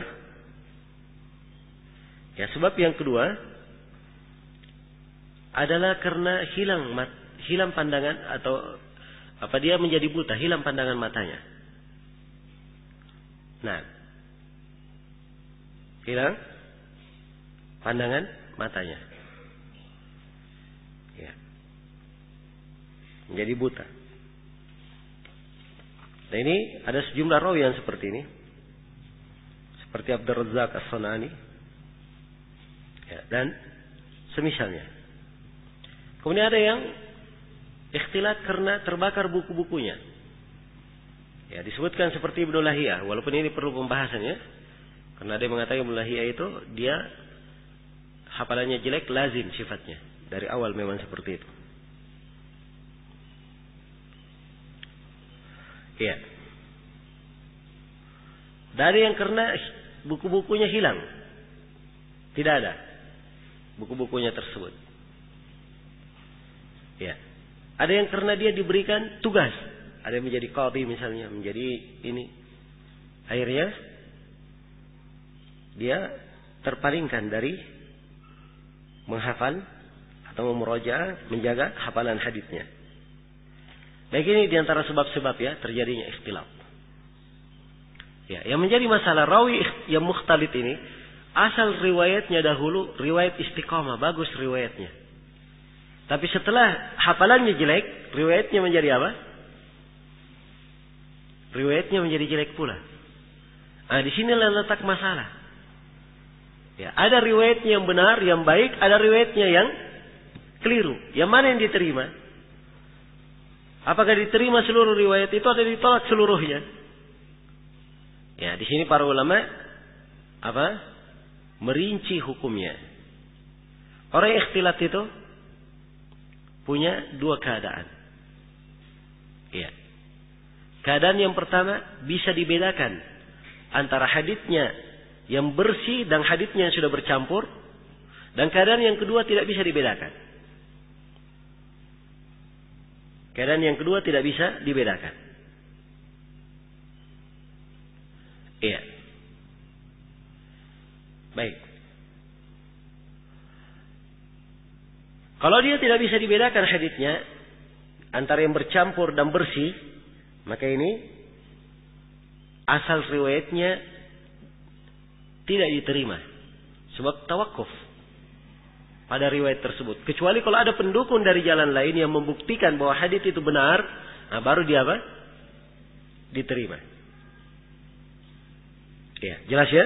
Ya, sekali lagi kalau haditsnya kalau haditsnya tidak bisa dibedakan antara yang dia ikhtilat, antara sebelum ikhtilat dan setelah ikhtilat, ya, kita katakan tadi hukum riwayatnya apa tadi? Diterima atau ditolak? Ditolak. Kecuali kalau ada bukti yang menunjukkan bahwa hadits itu adalah apa? Hadits yang diriwayat yang benar. Jelas ya? Ini yang pertama. Yang kedua, kondisi yang kedua bisa dibedakan riwayatnya antara yang ikhtilat dan antara sebelum ikhtilat dan setelah ikhtilat. Bisa dibedakan. Kalau bisa dibedakan, nah ini mudah. Riwayatnya yang sebelum ikhtilat diterima dan riwayatnya setelah ikhtilat ditolak. Ya. Jelas ya? Nah, maka dari sini kalau ada rawi yang seperti ini kita perlu tahu murid-muridnya itu siapa. Sebab ada sebagian murid dia meriwayatkan dari guru sebelum ikhtilaf, ada sebagian murid yang meriwayatkan dari guru setelah Setelah ikhtilafnya. Setelah bercampur hafalannya. Iya. Setelah bercampur hafalannya. Jelas sampai sini? Ya.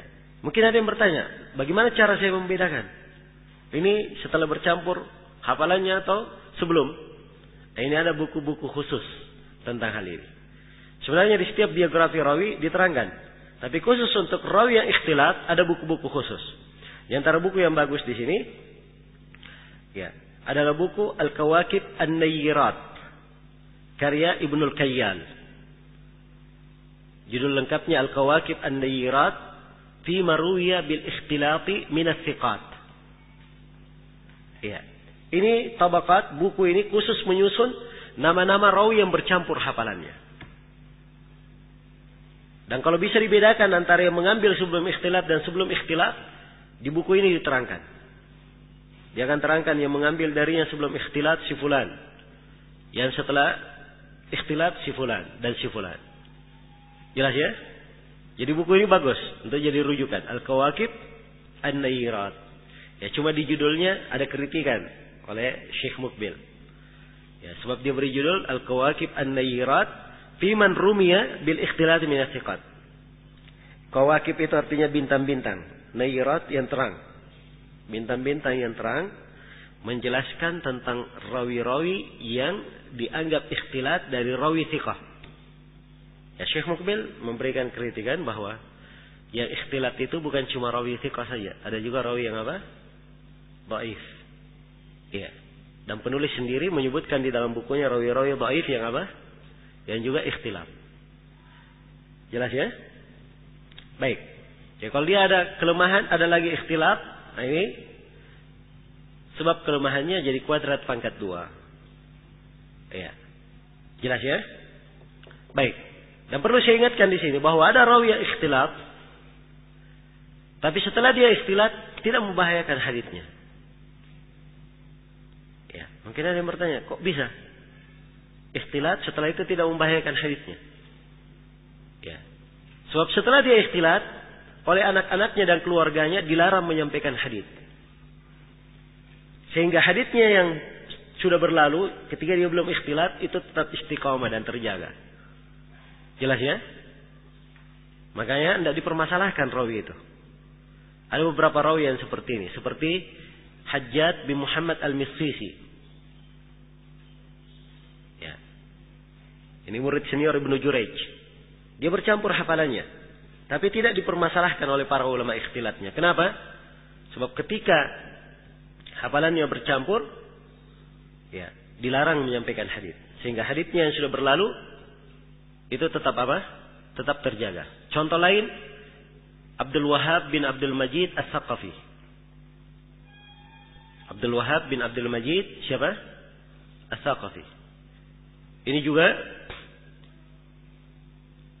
tidak berbahaya ikhtilatnya. Dan ada beberapa rawi lain ya, yang semisal dengan ini. Jelas ya?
Sahihnya, ya. Beliau bawakan misalnya sanadnya dari Abdul Razzaq dari Ma'mar, dari Az-Zuhri, kemudian dari siapa? Anas bin Malik. Ya, sanadnya bagus ya. Ya, tapi kalau kita dapatkan sanad seperti ini, anggap kita dapat sanad ini, maka kita harus periksa semuanya. Kita periksa Abdul Razzaq, pertama kita periksa dulu dari sisi adalah dan bobatnya. Kemudian diperiksa dia mudallis atau bukan. Kemudian diperiksa, dia mendengar dari guru atau tidak. Kemudian diperiksa, apakah dia ada ikhtilat atau tidak. Ya. Jelas ya? Diperiksa, apakah dia menyelisih dalam riwayat ini atau tidak. Ini semuanya harus dipastikan. dalam memeriksa sebuah sanad. Nah inilah pentingnya seseorang mengkaji ya ilmu hadits. Jelas ya? Baik, selesai sudah pembahasan tentang su'ul hifdz. Pembagiannya. Ya, dan hukum-hukumnya. Nah ini su'ul hifdz, ikhtilat sudah kita terangkan. Kemudian Al-Hafidz menjelaskan di sini hukum riwayatnya. Setelah beliau terangkan global bahwa hukum riwayatnya tertolak, namun di sini poin yang terakhir ini oleh Al-Hafidz Ibnu Hajar, ini peringatan yang sangat penting. Karena itu saya khususkan pembahasan yang ke-40. Kriteria kelemahan yang bisa saling menguatkan. Karena ada kelemahan yang tidak bisa apa? Tidak bisa dikuatkan. Ya. Jadi dhaif itu ada dua bahasanya. Ini saya berikan istilahnya supaya antum harus tahu istilah yang digunakan oleh ulama. Dhaif terbagi dua. Ada dhaif ya.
Iya.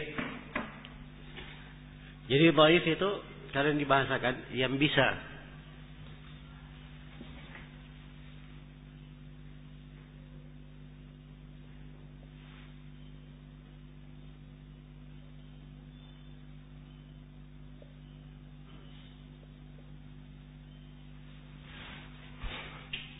iya.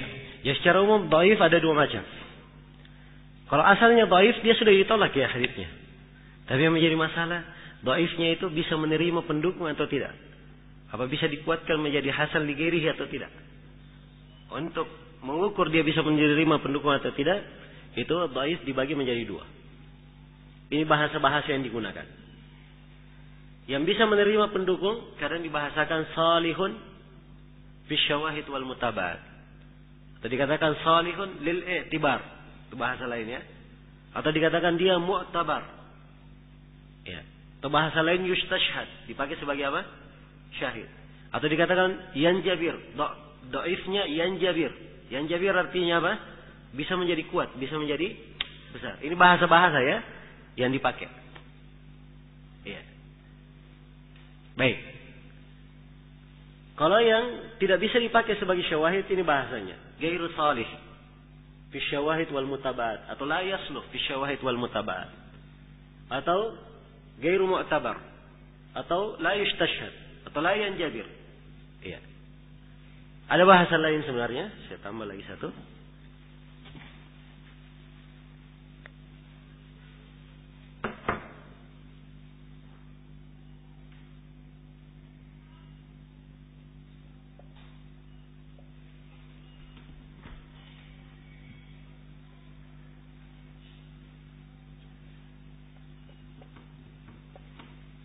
Iya. Yuktabu bihi, ditulis dengannya. Maksudnya apa ditulis dengannya? Dia boleh ditulis. Nanti kalau ada pendukungnya baru dia apa? Dikuatkan. Ya sekedar ditulis kalau dicari-cari pendukungnya. Kalau dikatakan la yuktab fulan, la yuktab hadithu, itu berarti dhaifnya tidak bisa dikuatkan. Ya kalau kita cari dibaca di biografi rawi, fulan dhaif misalnya. Abu Hatim berkata fulan dhaif. Yuktabu hadithu.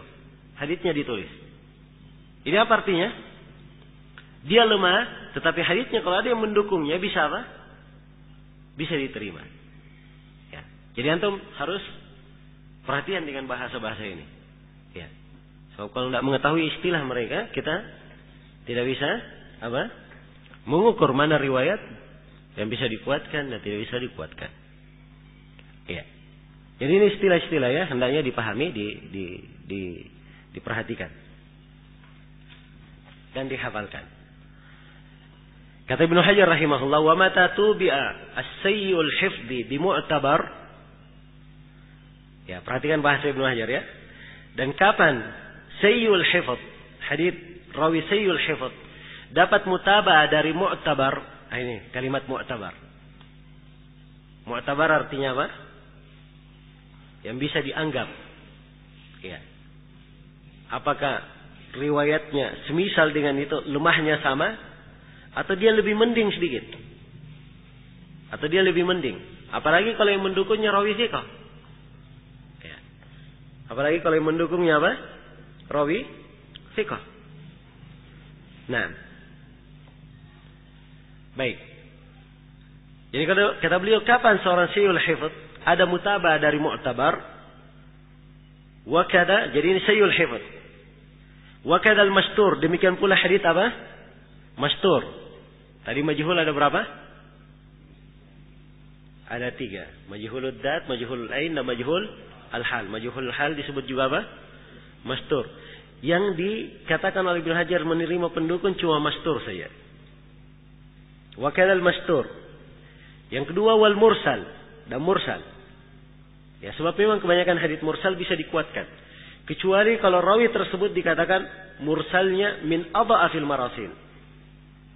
Mursalnya dari mursal yang paling lemah. Sebab kalimat paling lemah itu tidak bisa dikuatkan. Kalimat paling lemah. Jelas ya? Dan ini ada pembahasannya ya di mursal. Kemudian yang keempat wal mudallas, hadits yang ada tadlis di dalamnya. Hadits mudallas dhaif, tapi kalau ada pendukungnya bisa apa? Bisa diterima. Jadi ini 4 hal disebut oleh Ibnu Hajar. Sayyul hifdz, mastur, mursal, mudallas. Kalau ada pendukungnya mata tubi, ada mutaba'ahnya, sara hadithuhum hasanan la lidatihi bal bil majmu'. Maka haditsnya menjadi hadits hasan, tapi bukan hasan lidatihi, tapi hasan apa? Hasan li ghairihi, karena banyaknya jalan-jalan. Hadits. Jadi dhaif tambah dhaif menjadi apa? Hasan li ghairihi. Dan ini banyak sekali contohnya. Banyak sekali contohnya. Iya. Jelas ya? Dan ini pembahasan termasuk inti pembahasan ilmu hadis. Inti pembahasan ilmu hadis. Karena itulah seorang hendaknya memperhatikan poin ini. Di pembahasan dia membahas hadis dhaif. Sebab dari situ dia bisa menguatkan hadis. Ya, dan di sekarang ini ada buku-buku yang ditulis. Ya, buku-buku bagus. Ya, yang ditulis tentang masalah ini. Bagaimana cara menguatkan hadits yang lemah. Iya. Di antara buku yang bagus adalah buku yang ditulis oleh salah seorang penuntut ilmu di Sudan. Dia tinggal di Sudan ya, cuman buku yang dia tulis kelihatannya sebuah risalah yang dia selesaikan di sekolahnya di Saudi, atau apakah mengambil doktor atau yang semisal itu. Judulnya Manahij al-Muhaddithin. fi taqwiyati al-ahadits al-hasanah wa dhaifah. Ini bagus buku ini. Ini karya Al-Murtada Az-Zain Ahmad. Dan ada buku lain. Ya. Buku lain judulnya Al-Irsyadat. Buku judulnya Al-Irsyadat. Karya Tariq Ibadullah. Itu juga bagus walaupun ada hal-hal yang perlu dibahas, tapi secara umum bukunya bagus untuk menguraikan masalah cara menguatkan hadis. Maka perlu seorang itu ya membaca ya, dia membaca ya, dan yang paling pentingnya dia membaca buku-buku takhrij. Dia melihat Ibnu Hajar bagaimana cara dia menguatkan hadis. Ya. Dia melihat misalnya Nasbur Raya Az-Zailai, dia lihat perhatikan Zailai bagaimana menguatkan hadis. Dia baca takhrijatnya Al-Iraqi. Bagaimana Al-Iraqi menguatkan hadis. Jelas ya? Atau dia baca apa karya Al-Badrul Munir, karya Ibnul Mulakkin. Beliau bagaimana cara mentakhrij hadis, menguatkannya. Nah, ini semua pelajaran-pelajaran melatih seorang itu mempunyai malakah. Ya, dan paling ringannya bagi kita sekarang ini baca buku-buku Syekh Al-Albani rahimahullah, khususnya Sahihah dan khususnya Irwal Qalil, akan dapat pelajaran di situ bagaimana cara menguatkan hadis-hadis. Jelas ya? Baik. Dengan ini selesai sudah pembahasan tentang asbabut ta'an fir rawi, sebab-sebab ta'an pada rawi. Ya, semuanya 40 pembahasan berkaitan dengan hadis mardud, ada yang ditolak karena saqat, karena jatuh, ada yang ditolak karena apa? Karena ta'an. Ya, sekarang kita akan masuk ke pembahasan baru.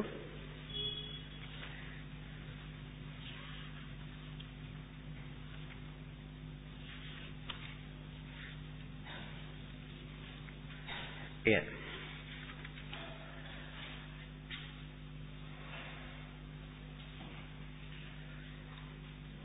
Pembagian khabar dari sisi nisbat dan penyandaran. Itu nisbat ya, kenapa ada H di belakangnya? Pakai T saja ya, hanya dihapus. Nisbat dan penyandaran. Baik, di dalam pembahasan ini ada 17 pembahasan. Kita garis bawahi. Dalam pasal ini ada 17 pembahasan, kita garis bawahi. Ibnu Hajar rahimahullah berkata, "Tsummal isnadu." Kemudian isnad. Imma yantahiya ila an-nabi sallallahu alaihi wasallam tasrihan aw hukman min qawlihi aw fi'lihi aw taqririhi aw ila as-sahabi kadhalika wa huwa man laqiya an-nabiy sallallahu alaihi wasallam mu'minan bihi wa mata ala al-islam walau takhallalat riddatun fil asah aw ila at-tabi'i wa huwa man laqiya as-sahabiyya kadhalik فالأول المرفوع والثاني الموقوف والثالث المقطوع ومن دون التابع فيه مثله ويقال للأخيرين الأثر. Ya. Baik, pembahasan pertama di sini. Jadi Ibnu Hajar kembali membagi khabar itu dari sisi nisbat dan penyandaran. Jadi hadits banyak ya, kalau ingin dibicarakan masalah hadits banyak arah kita membicarakannya. Sudah berlalu kita membicarakan hadits dari sisi bagaimana cara sampainya kepada kita. Telah berlalu pula kita bicarakan hadits dari sisi diterima dan ditolaknya. Kemudian diterima dan ditolaknya ini ada lagi pembahasan hadits dari sisi yang diamalkan dan tidak diamalkan. Yang ditolak ada lagi pembahasan dari sisi sebab tertolaknya. Jelas ya? Sekarang Ibnu Hajar membahas hadits dari sisi nisbat dan penyandaran. Nisbat dan penyandaran. Ada yang disandarkan kepada Nabi, ada yang disandarkan kepada tabi'i, ada yang disandarkan kepada sahabat. Jelas ya? Ya. Ini yang akan dibahas di sini. Kata beliau tsummal isnad, kemudian sanad.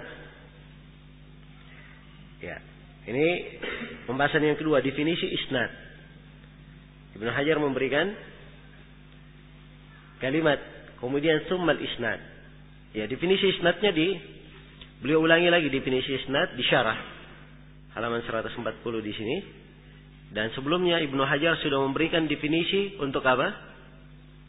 Untuk al-isnad di tempat lain. Ketika menjelaskan apa? Sudah berlalu kemarin kita jelaskan apa itu isnad. Di pembahasan apa kita terangkan? Di pembahasan sahih ya, diterangkan juga oleh Ibnu Hajar di pembahasan sahih. Kan muttasilus sanad, bersambung sanadnya. Nah, dan di awal buku juga kita terangkan tentang turuk. Dikatakan turuk jama dari apa? Tariq. Dikatakan tariq dan dikatakan apa? Sanad, dikatakan juga isnad. Jelas ya? Dan di sini beliau terangkan al-isnad huwa tariqu al-musila ilal matan. Dia adalah jalan yang mengantar ke matan. Ya. Wal matnu, kemudian matan kata beliau, ghayatu ma yantahi ilaihi al-isnadu minal kalam. Ya. Adalah ghaya, ujung yang isnad itu ujung dari pembicaraan yang isnad berakhir di situ. Ya, jadi isnad berakhir di situ, setelahnya adalah apa? Pembicaraan, itu matan. Dan ini sudah kita terangkan ya di awal pertemuan, sudah kita berikan contoh-contohnya. Baik, sekarang beliau bagi isnad itu ya, menjadi beberapa penyandaran sanad kepada Nabi. Itu ada 3 bagian, terbagi 3 menurut Ibnu Hajar. Ada yang sanad berakhirnya kepada Nabi, ada yang sanad berakhirnya kepada sahabat, ada yang sanad berakhir kepada siapa? Kepada tabi'i. Jadi ada 3. Berakhir kepada Nabi, berakhir kepada sahabat, dan berakhir kepada apa? Tabi'i. Yang berakhir kepada Nabi itu disebut hadits apa? Hadits marfu'. Yang berakhir kepada sahabat disebut hadits apa? Mauquf. Dan yang berakhir kepada tabi'i ke bawah disebut hadits apa? Hadits maqtu'. Disebut hadits maqtu'. Iya. Karena itu di sini kita akan menjelaskan definisi marfu', mauquf, maqtu'. Kemudian definisi al-athar. Jelas ya? Kemudian nanti hadits itu ya, kalau dia bersambung dan secara marfu' itu disebut hadits musnad. Dan kita akan terangkan juga tentang hadits musnad. Baik, pembahasan yang ketiga, definisi dan beberapa pembagian hadits marfu'. Ya. Ibnu Hajar berkata, imma yantahiya ila Nabi sallallahu alaihi wasallam. Sanad itu kadang dia berhenti kepada Nabi sallallahu alaihi wasallam. Dia berhenti kepada Nabi sallallahu alaihi wasallam. Iya. Tasrihan, secara tegas berhenti kepada Nabi. Au hukman, atau secara hukum. Ya. Tidak tegas ya disebut, tapi hukumnya sama dengan apa yang diucapkan oleh Nabi. Min qawlihi, apakah itu dari ucapan beliau, au fi'lihi, au takririhi. Apakah itu dari ucapan beliau, atau dari perbuatannya, atau dari takrirnya. Atau dari apa? Takrirnya. Dan di sini Quran 1 disebut oleh Ibnu Hajar. Atau dari apa? Dari sifat. Ya. Baik. Jadi hadits ada yang bersambung dari kepada Nabi. Ada yang sifatnya hukum, ada yang sifatnya tasrih. Ya, yang tasrih, yang tegas itu Nabi berucap.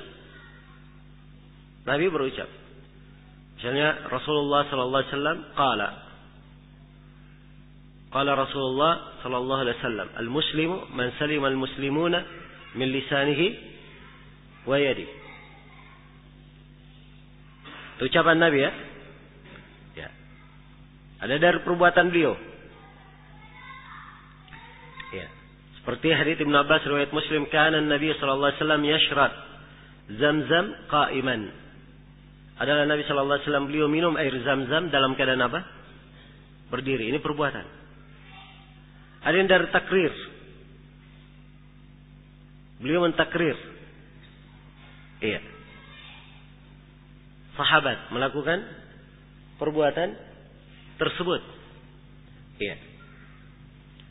Seperti kemarin saya sebutkan hadits jariyah ya. Ya. Dengan Nabi bertanya, "Aina Allah?" Di mana Allah? Jariyah bertanya, menjawab, "Fis sama," di atas langit. Kemudian Nabi bertanya lagi, "Man ana?" Siapa saya? Jariyah menjawab, "Engkau adalah Rasul Allah."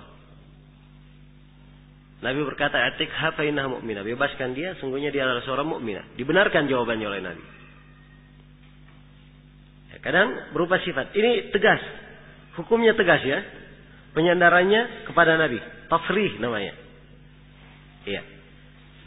Dan bahasa-bahasa yang dipakai untuk tasrih, kadang dia memakai bahasa qala Rasulullah sallallahu alaihi wasallam. Rasulullah sallallahu alaihi wasallam bersabda begini. Iya. Atau kana Nabi yaf'alu kada. Atau adalah Nabi sallallahu alaihi wasallam berbuat begini. Nah, berbuat begini. Termasuk juga ya. Atau misalnya dikatakan oleh sahabat, iya,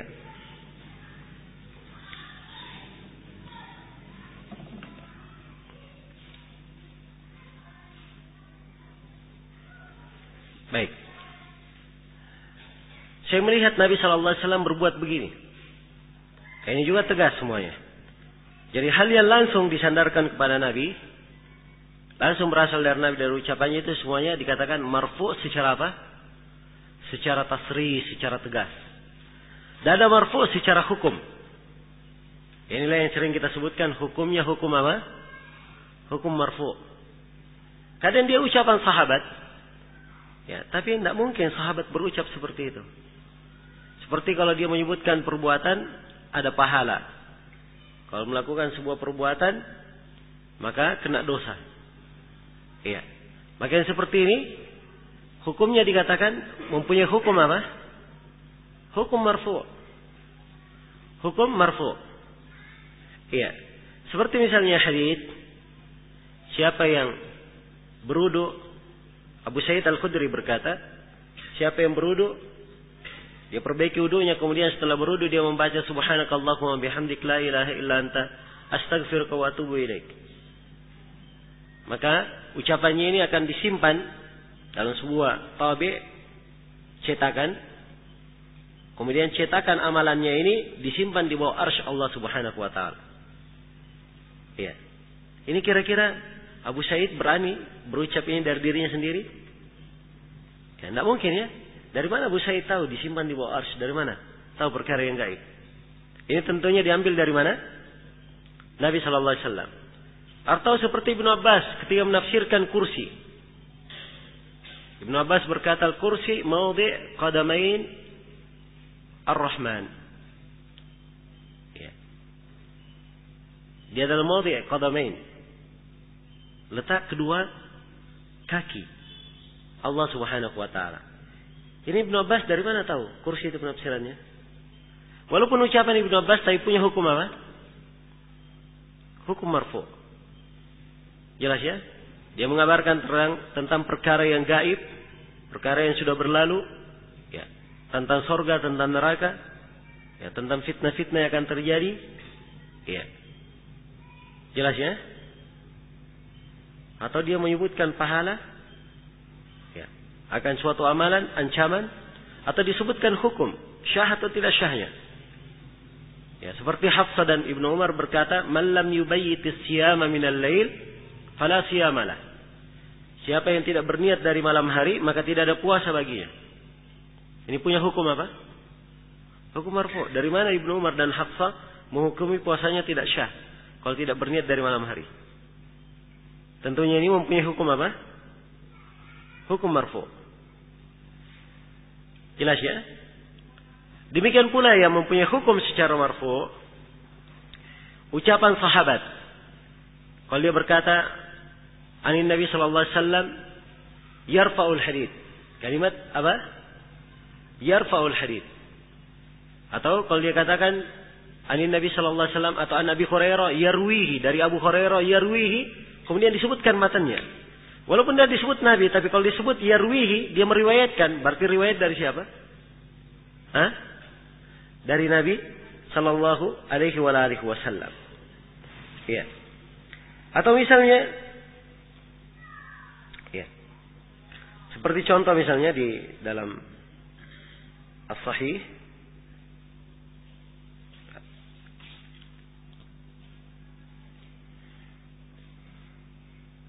ya,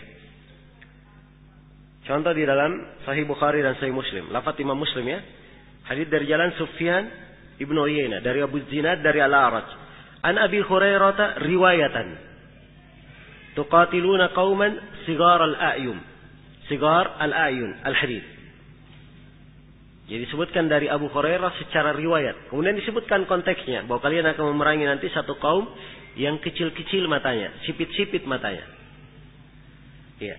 Sini riwayatan Abu Hurairah tidak sebut Nabi. Tapi siapa yang dimaksud? Riwayatan, maksudnya hadits marfu dari Nabi. Demikian pula yablughu bihi. Yablughu bihi. Ya, ada hadits di Sahih Bukhari dan Muslim. An Abi Hurairah yablughu bihi an-nasu taba'un li Quraisy. Dari Abu Hurairah yablughu bihi, sampai kepadanya bahwa manusia itu ikut kepada Quraisy. Maksudnya yablughu bihi ini sampai kepada siapa? Kepada Nabi. Perhatikan ya bahasanya. Ibnu Hajar beri contoh yarwihi, riwayatan, yanmihi, demikian pula yanmihi, yablughu bihi, rawahu. Ini mempunyai hukum apa? Hukum marfu. Mempunyai hukum marfu. Baik. Demikian pula dari ucapan sahabat, minas sunnati kada, dari sunnah begini. Ya, kalau sahabat berkata dari sunnah begini, itu berarti sunnah siapa? Sunnah Nabi sallallahu alaihi wasallam. Iya. Baik. Ini selesai ya pembahasan tentang hadits yang marfu. Nah, walaupun ini global ya, ada pembahasan, banyak pembahasan lain sebenarnya. Tapi ini saya globalkan.